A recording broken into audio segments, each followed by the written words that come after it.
upaya pemenuhan energi. Perkenalkan, nama saya Isa Maulana. Nama saya Doni Wardana. Saya Kadar Pasca Dewa. Saya anggota Dewa Fajar Serikat. Saya Rekan Pertama. Dan saya Nadia Syamsulis. Saya Dela Khairani. Saya Zara Maya. Saya Najwa Firmansyah. Dan saya Ayla Nura Kurniawan. Sekian dari kami. Stay tune ya. Bye-bye. Sebelum kita mengetahui upaya pemenuhan kebutuhan energi, sebaiknya kita mengetahui apa sih yang dimaksud dengan energi itu. Energi adalah kemampuan untuk melakukan usaha atau pekerjaan. Energi berasal dari berbagai sumber seperti panas, cahaya, udara, dan juga kimia. Energi sangat diperlukan untuk keberadaan dalam kehidupan sehari-hari, seperti halnya saja ketika kita memasak membutuhkan energi, ketika kita menjalankan kendaraan juga memerlukan energi, bahkan ketika kita menghidupkan lampu juga memerlukan energi. Energi tidak dapat diciptakan ataupun dimusnahkan, namun energi dapat diubah bentuknya menjadi satu bentuk ke bentuk yang lain. Nah, bagaimana sih upaya pemenuhan kebutuhan energi? Mari sama-sama kita simak. Lanjut, kita masuk ke materi upaya pemenuhan kebutuhan energi. Mengembangkan energi terbarukan adalah upaya memanfaatkan sumber energi yang tidak ada habisnya, seperti matahari, air, angin, dan biomasa, yang menjadikan atau menghasilkan sumber energi atau bahan bakar. Menghemat penggunaan energi berarti menggunakan energi secara efisien dan tidak boros tentunya, seperti mematikan lampu saat tidak digunakan, mematikan keran air saat tidak digunakan, dan juga menggunakan energi yang besar muatannya itu lebih sedikit atau secukupnya saja. Dengan cara ini kita bisa mengurangi beban biaya, mengurangi beban energi, menjaga ketersediaan energi untuk saat kita diperlukan. Nah, energi ini lebih bermanfaat dan lebih ramah lingkungan dibandingkan energi bahan fosil lainnya, karena tidak menghasilkan emisi karbon tinggi. Selain teknologi, Nah, teman-teman, apa sih yang dimaksud dengan meningkatkan teknologi energi? Nah, meningkatkan teknologi energi berarti mengembangkan dan menggunakan teknologi yang lebih cerdik atau lebih bagus, lebih canggih untuk menghasilkan atau menyimpan dan menggunakan energi yang lebih efisien dan ramah lingkungan. Nah, contohnya adalah inovasi panel surya yang lebih efisien menyerap sinar matahari, pengembangan turbin angin yang modern, dan baterai penyimpanan energi yang kapasitasnya lebih tinggi, serta kendaraan listrik yang menggantikan kendaraan bahan bakar fosil. Nah, tujuannya adalah untuk meningkatkan kinerja, mengurangi emisi, serta mendukung transaksi ke sistem energi yang berlebih berkelanjutan. Kemarin ada yang nanya sama kami, apakah upaya yang dilakukan oleh Indonesia telah optimal dalam pemenuhan kebutuhan energi? Jadi di sini kami menjawab, upaya pemerintah Indonesia belum sepenuhnya optimal, tetapi sudah adanya langkah-langkah positif untuk menanggapinya. Mengapa itu masih terhalang? Yang pertama alasannya yaitu adalah terlalu bergantungnya Indonesia kepada energi fosil. Yang kedua adalah belum optimalnya penggunaan sumber daya alam yang terbarukan. Dan yang terakhir adalah masalah dalam menangani subsidi energi.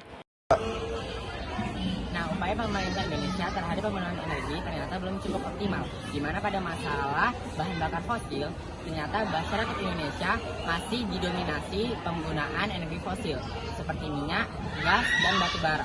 Padahal pemerintah Indonesia sudah berupaya untuk mengurangi penggunaan energi fosil ini dengan cara mendorong energi terbarukan, di mana kami telah mendapat data di mana pada tahun 2003 itu pemerintah Indonesia sudah menargetkan energi terbarukan itu sekitar 17,9%, tapi yang tercapai hanya 13,1% saja.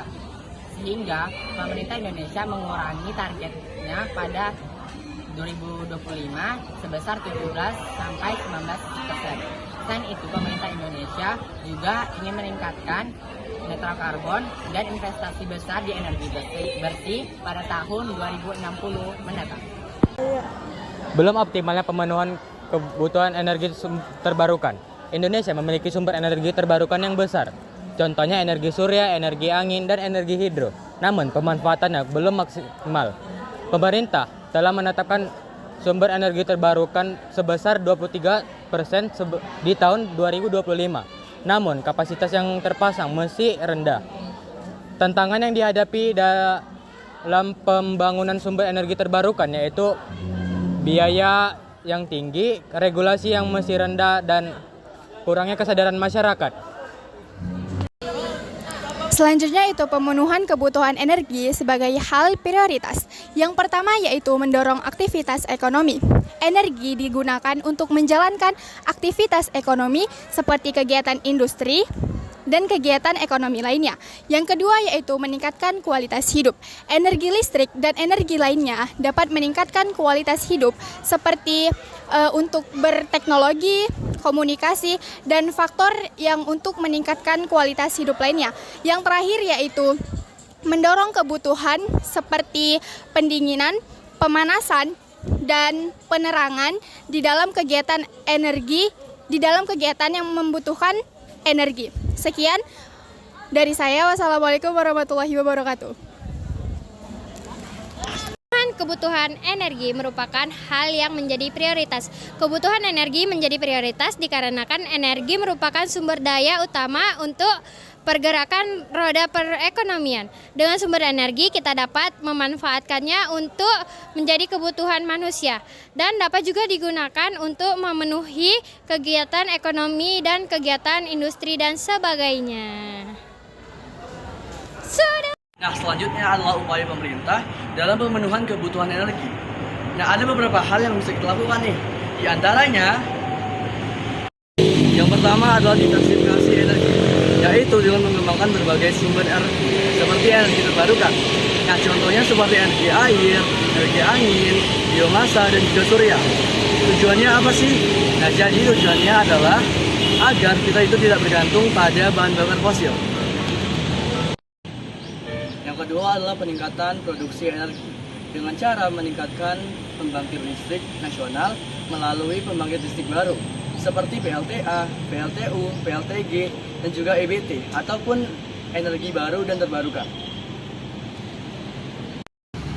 Yang ketiga adalah pemanfaatan energi terbarukan dengan cara mendorong investasi dan juga pemanfaatan energi terbarukan dengan cara memberikan insentif dan juga regulasi yang mendukung. Efisiensi energi seperti menerapkan kebijakan pembangunan di berbagai sektor seperti transportasi, industri, dan rumah tangga untuk mengurangi pemborosan energi. Yang kelima ada pembangunan infrastruktur energi. Contoh dari pembangunan ini adalah membangun jaringan listrik, terminal LNG, pipa gas, dan infrastruktur lainnya untuk mendistribusikan energi yang secara merata. Yang keenam ada program 35.000 MW. Program 35.000 MW ini adalah program pemerintah untuk membangun pembangkit listrik yang total energinya mencapai 35.000 MW untuk memenuhi kebutuhan energi nasional. Yang ketujuh ada reformasi. Nah, yang ketiga, mendorong transportasi ramah lingkungan. Mengembangkan transportasi umum yang efisien dan terjangkau. Yang keempat, ada edukasi dan kesadaran masyarakat. Memberikan edukasi kepada masyarakat tentang pentingnya sebuah penghematan energi dan dampak dari pemborosan energi. Yang kelima, diverifikasi sumber energi, mengembangkan berbagai jenis sumber energi sesuai potensi daerah, semisal energi angin terdapat dari pesisir, energi surya terdapat dari tropis, panas bumi terdapat di wilayah vulkanik.